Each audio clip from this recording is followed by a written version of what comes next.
This is all live. That's good. Good thing no one looks at Google Plus. Thank God no one looks at our fucking blog.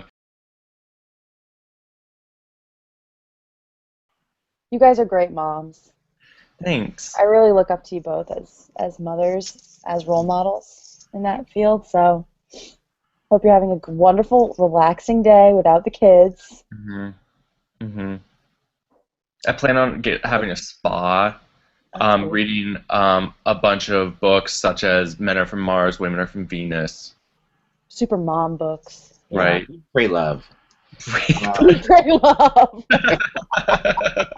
That's Oh, my life, basically. No, seriously. Happy Mother's Day to all the moms out there who are watching. All three of you, our three moms. AKA my mom. Hi, mom. Hi, Mom. Kate's Kate, mom. that's mom. Hi, Kate's mom. My baby's here. Hi, baby. Say Happy Mother's Day to me. Thanks. Oh, Oh that's yeah, and if you ever see comments on the blog from Mimi, that's my mom. That's cute. I think she said "Amen" on Colin's she sure did. testify post. I was like, "Oh, Mimi, I love you so much." Just for an amen, and she gave me one. I appreciate it. Thank you, Mimi. All right, so I guess this week we are talking about writer's block and what to do or what we do when we run out of motivation, which is like, a daily thing What sometimes. to expect when you're expecting to be able to write and you can't? Yeah. This episode is about being a mother to your writing and what to do when Mm, labor stalls. I'm sorry, this is an awful No, do it. I love it. This entire good. I like it. That's a good yeah. transition. You When guys you're are so trying to supportive. get some words through your word canal, Oh my God.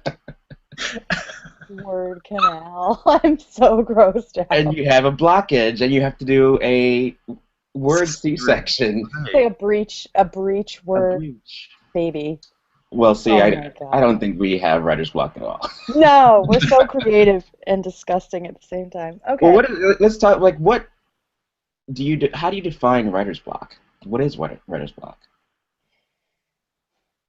For me, writer's block is where I'll usually spin something in my head where I'm like, oh, this is a really good idea, I gotta run with it. And I'll go and sit down to write it, and I'll probably get about 2 words into it, and then I somehow cannot figure out the words to say whatever I want to say. That is like writer's block to me, is that I know I want to write something, but it's just not translating into actual words.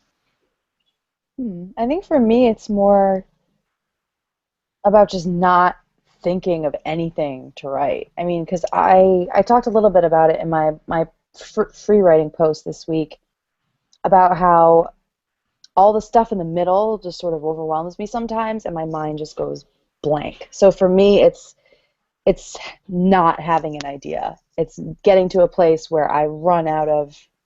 ideas, pretty much. How about you, Colin? I think for me, it's kind of like it's funny you guys said that because it's mine is somewhere in the middle. Sometimes it is um, not knowing what to write. Period. Like not sitting down and not really knowing what comes next. Um, and sometimes it's knowing what I want to write and having it, kind of take form in my head and think that this is really important, and then not know how to say it. When I sit down and I write a sentence and I'm like, that's not it. And I keep, I press backspace more than anything else. Mhm. Um, and it's a really tough place to be in both cases, as a writer. Yeah. Um, I don't know that. I mean, we could talk about how we deal with it, but I don't know that there's any one or even 10 ways to deal with it. Mhm. Sometimes, Yeah. yeah. And there's also, on top of like the not knowing what to write or not knowing how to write it, there's also just not wanting to, Mhm. just like a lack of motivation, Right. when life creeps in. And I mean, I think Colin's talked a little about this, about, making time for writing. So I think that's part of it too. So maybe we can talk, yeah, about strategies for motivation and how we get our juices flowing again. I'm sorry. Ugh. Was that another? Uh, No, it wasn't. See, we need to drop. We're dropping the extended metaphor. That was a separate. how do you break your writing water? No. Oh yeah. Oh, that's a good. That's the Yeah, title. we got it. Mother's Print. Day, Mom. Happy Mother's Day. We're talking about waters breaking. Well, I All right. mean, for me, it's like I think just speaking on a personal level, a lot of the things we're talking about to me have a very similar root when I sit down to write. Whether it's having an idea, not knowing how to express it, or sitting down and not knowing what I want to say, or as Kate said, sometimes not knowing, like knowing the beginning and maybe knowing where I want it to end up, but not knowing how to connect those dots. Um, they actually come from a very similar place for me, which is the idea of being just completely overwhelmed. And that doesn't mean like necessarily overwhelmed by life, because like I don't have kids. I don't have. I mean, compared to a lot of people I know who write books and are rock stars about this, I have a pretty uncomplicated life.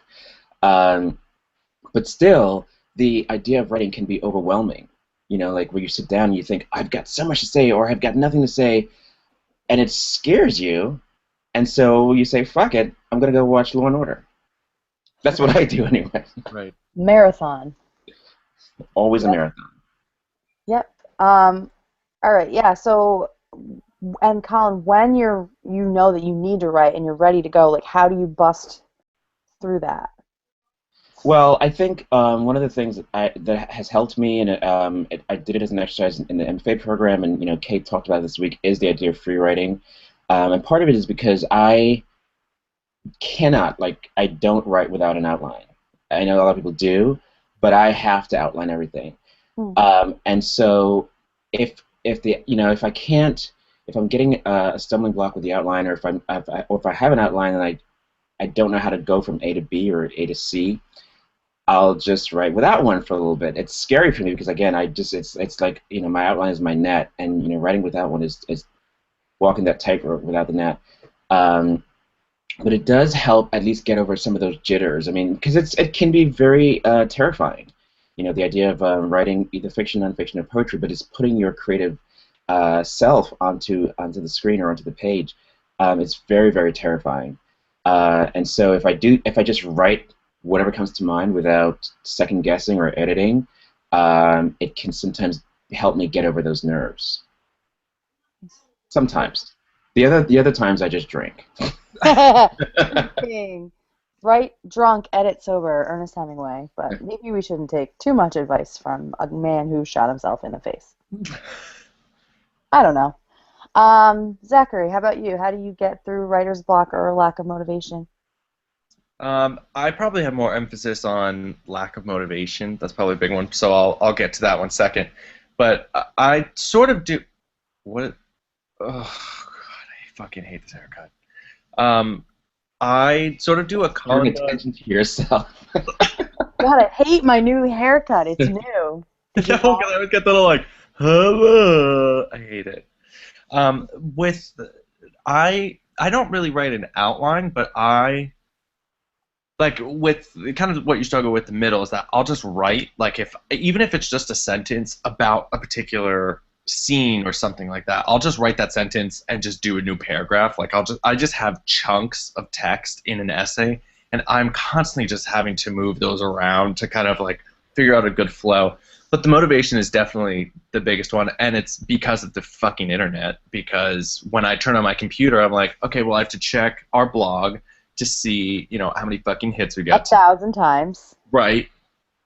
No, I never check the actual blog. I don't want to throw off our numbers. And then I check email, and I check Facebook, and I check Twitter, and I check Imager, and then an hour and a half has gone by, and I'm like, Three okay, hours. well, my original intent, right, my original intent to get on the computer and write is completely gone. And then my motivation's like, well, I'm a fat slob, and I'll just sit here with the computer on my chest, and so I think the motivation is honestly is probably interchangeable with the word laziness. It's just that I get to the point where I can't.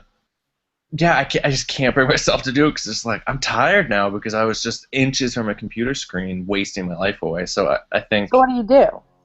so I usually have to take a break. I have to pull away from the computer. I just completely shut the computer, take Haki outside, go for a walk, listen to music, something, play guitar, and then I kind of have to. I don't know if you do this when I do this when I'm sleeping is that I'll think of a good line when I'm sleeping, and I'll trick myself into thinking that I'll remember it in the morning. And so then in the morning, I have to kind of like try really hard to remember what it is. So I'll do that too. Is that after I've kind of like pulled away from the computer, I kind of think like, okay, what was I thinking? Okay, I know it had this word in it, but what was the idea? And then I can kind of get back into it. But really, it might just be a feel for it. I don't know. I just I have to be in the mood to write. You're And being Well, I think what super you're helpful right now. I know, well, sorry, Zach, what you're talking about is kind of a mixture of motivation and distraction, and I think that's something a that's lot of true. writers deal with. It's Right, like you sit down at the computer and there's literally a billion other things to do. right. Um, and I definitely deal with that. Right now I don't have, a full-time 9 to 5 job, so, I kind of have some freelance projects that I work on, but I have a lot of downtime, so it's hard to not fill that downtime with kind of frivolous things like social media and the like. But what I do, one strategy I use that's kind of works is, again, because I think we can psych ourselves out by building up a lot of pressure to write brilliant things. So what I do is I allow myself time to be frivolous. So it's again, I know that I can be a little type A with time management, like, so because when I say outline, I kind of outline my life a little bit. So I just say, Colin, here's your hour. Do whatever you want on social media. If you give yourself that time, then I think it kind of it's almost like getting out of your system. And then after the hour is done, but you have to be careful not to give yourself too much time. Just say, here's your hour, do whatever you want. And then after that, I say, oh, great, I got it out of my system. Now I can sit down and write for an hour. You know, and so it's not like you don't have to tell yourself, I can't do Facebook or I can't do Twitter. It's like, you can do whatever you want. Just give yourself, a finite time to do it.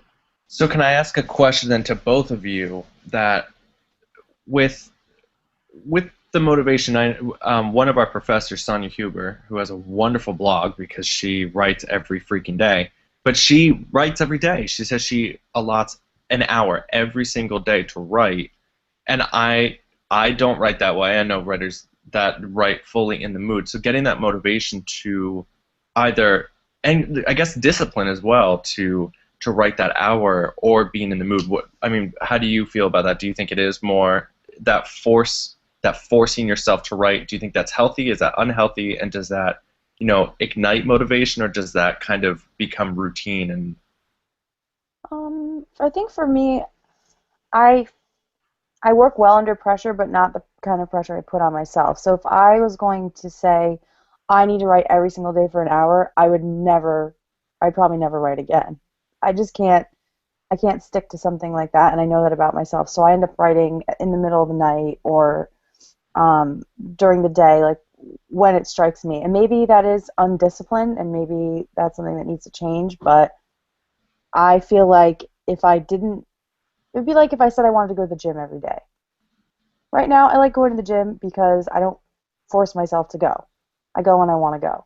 And if I started saying I need to go every single day, if I missed a day, I would just stop going because I'm like a perfectionist. Yeah. So for me, I can't put some sort of a restriction on myself. Especially also, I have a full-time job and other things going on. So I just I write when I feel like it, and maybe that's not, maybe I don't get as much writing done, but I get good writing done. Yeah, And I think the key thing you said there, Kate, is like you know yourself. So we can't say it's healthy or unhealthy to have our daily schedule of writing because it's healthy for a lot of people. I think I admire the way it works for Sonia, and a lot of other people. But it doesn't work for some people. It doesn't work for me. What what I do, it's kind of similar to that, is because I do have, again, like writing plans. Like, when do I think I'm going to write this? Um, the important thing for me is to be realistic about it, because if you say, oh, I'm going to write an hour today and then you don't, guess what? You beat yourself up, and it makes your motivation suffer even more. So if you make a realistic plan, so for example, this semester I worked a lot on my thesis. which took time away from writing new creative work.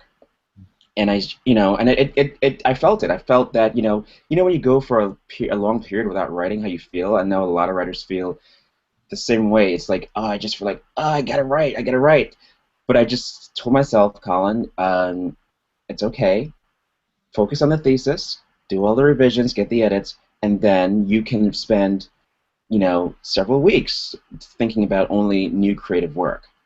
And so, for me, it's a matter of scheduling time, not per day, but like sort of over a period of time. When do I write? When do I edit? When do I just take a break and do nothing? That's kind of what I'm doing now. I sent my final draft of my thesis off to my second reader. Yay! Yay. And I decided, okay, good. I'm going to take a break, and I spent a lot of the last couple days. I'm not kidding, catching up on SVU and on the Real Housewives of Atlanta. So. Yeah, you have to give yourself license, I think. And I did, as far as how I overcome that sort of thing, for starters, like Colin said, I kind of, if I see that I'm going to have free time, if I know that I'm going to have free time, if it's already there, then I sort of dedicate my mind to at least an hour or two of that being writing. And so, if I have a weekend coming up, or I know Monday afternoons I have nothing after work, I sort of say, okay, well, there at some point I need to write something.